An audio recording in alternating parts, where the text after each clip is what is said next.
Magandang araw po muli sa ating lahat mga katambay. Pasensya na nga ho pala at hindi tayo accurate mag-upload dito sa ating YouTube at gayon din ho sa ating Facebook account. Gawa ho ng tayo ay busy ho sa ating pagtatrabaho rito sa ibang bansa. Sa mga bago nga ho pala dito sa ating YouTube channel, ako ho ay isang OFW na nag-upload ho ng mga buhay-buhay ko bilang OFW o buhay abroad dito ho sa ibang bansa, dito ho sa Riyadh, Saudi Arabia.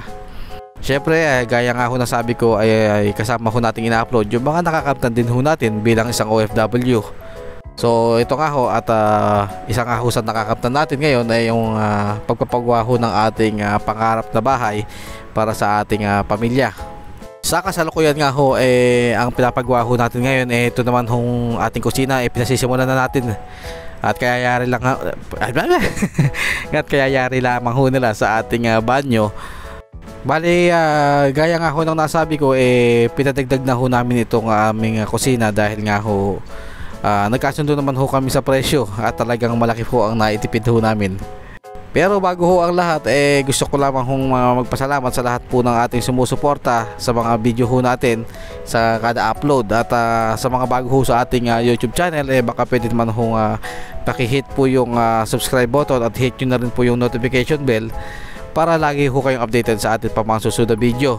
At syempre ho, baka pwede makasuyo at baka pwede pakishare nyo na rin ho ang ating mga video. Maraming salamat ho.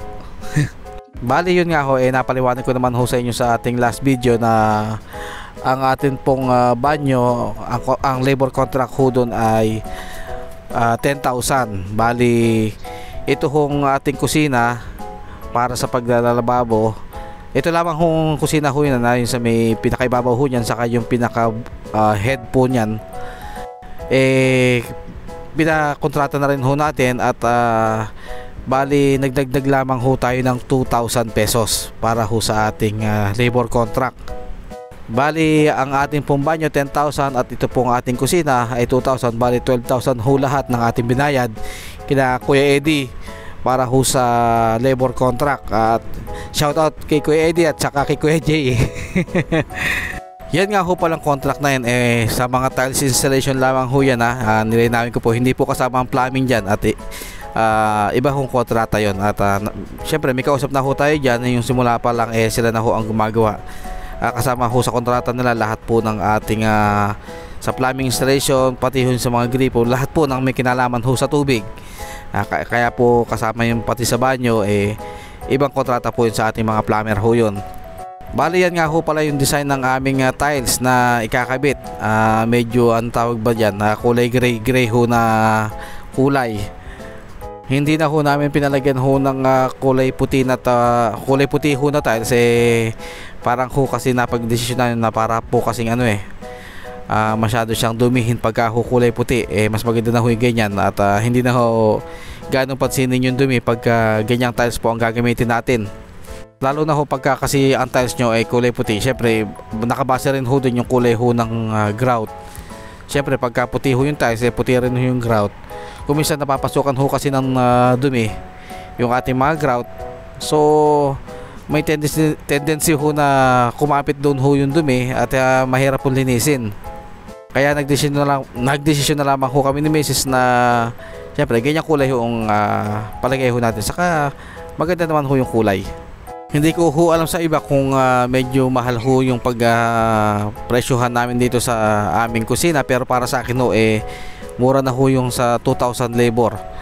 Gaya ho na sabi ko, pag ho kasi labor contract wala na rin ho kaming iniintindi sa pagkain, sa mga merienda. Kung gusto magkakain o magpamerienda, parang konsiderasyon mo na lang sa mga gumagawa mo.